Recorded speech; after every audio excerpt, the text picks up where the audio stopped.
Next week, everyone's favourite competition, the Champions League, is finally back for its knockout phases. We've got some great matchups in the round of 16, and today I'm going to be doing my best to predict who will go through. First up, Man City versus Borussia Monchengladbach. After a bit of an off year last year for City, Pep has got his players back playing great again. They've won 13 games in a row, and they bet Liverpool 4-1 at the weekend, which sees them go 5 points clear at the top of the Premier League with a game in hand. Borussia Mönchengladbach sits 7th in the Bundesliga, 4 points off the top 4. They did well to get through a hard group with Real Madrid, Inter and Shakhtar in it. They finished 2nd in the end, scraping through on the last match day. City are clearly the favourites to beat them in this match, and maybe even the favourites to go on and win the whole thing. I think City's going to have too much firepower for that Mönchengladbach defence. I predict a Phil Foden masterclass and City breezing through to the quarterfinals. Bayern Munich versus Lazio. The reigning champions Bayern Munich would have been fairly happy to see Lazio come out as a round of 16 draw. Bayern are once again storming away with the Bundesliga title this season, and it seems they've just continued their form from last season's treble win. Lazio did well to get through to the round of 16, but I think that's where their Champions League journey is going to stop. This Bayern team just has way too much for them.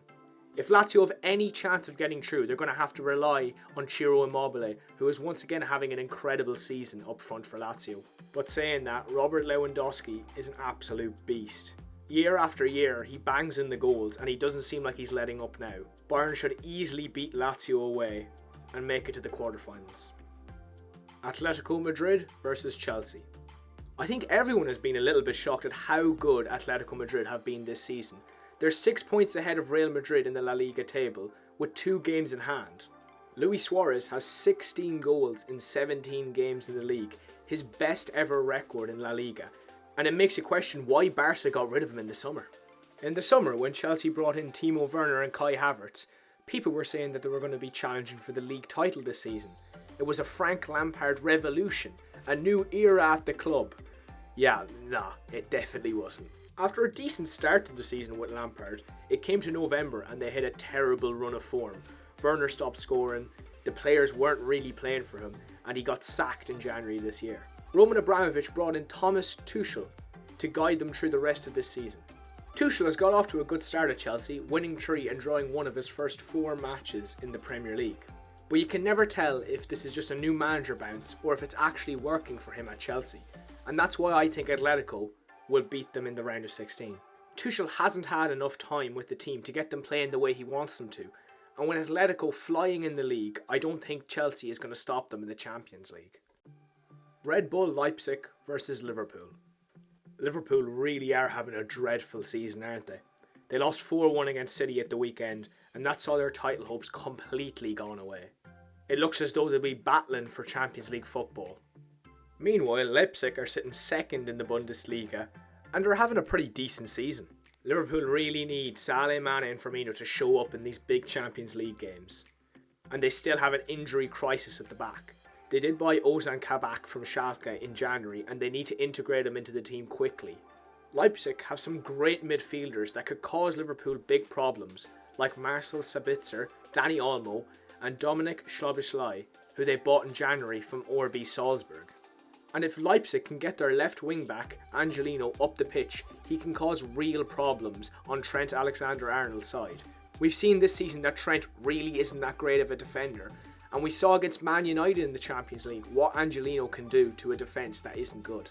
This tie is going to be really tight, but I think Leipzig are going to pip it in the end and pile the misery on this Liverpool team. Juventus versus Porto. It's been a strange season of transition for Juventus. After appointing Pirlo in the summer, no one was really sure what to expect of him. After an inconsistent start, they've seemed to have found their way now, and Pirlo seems to have found a playing style that works. Ronaldo is of course still the talisman for this Juve team, scoring 14 goals in the Serie A. Porto are 2nd in the Portuguese league, 8 points behind Sporting. They have some exciting and creative players like Otavio, Sergio Oliveira and Luis Diaz, but I don't think they have the squad to beat Juve. Juventus really should breeze past this Porto team, with Cristiano Ronaldo notching up a few more goals to his Champions League tally. Barcelona versus PSG. Now this is the game that we've all been waiting for. The last time PSG set foot in the Camp Nou, we saw one of the best games ever in the history of football, La Remontada. It's been a bit of a strange season for both clubs involved here. For Barcelona, in the summer, Ronald Koeman was appointed as their coach, and it didn't really seem like anyone was happy about it, especially not Messi.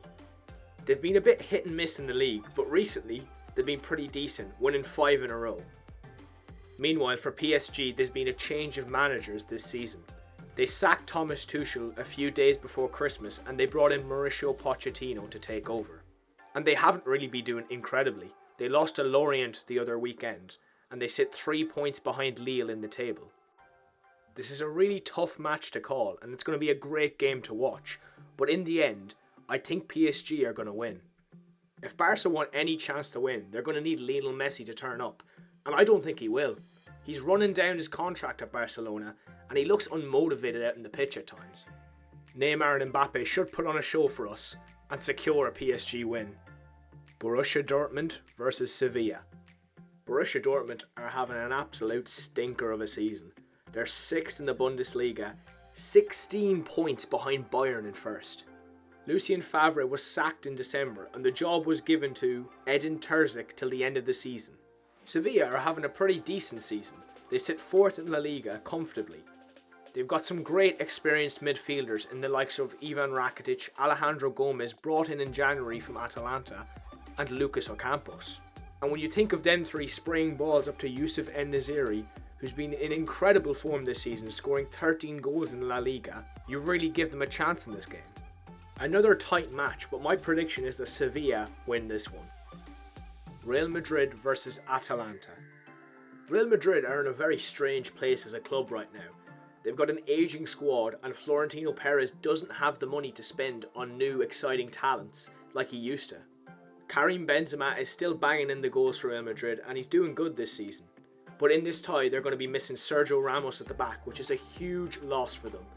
Atalanta are a team with a very high press and they don't stop running for the full 90 minutes.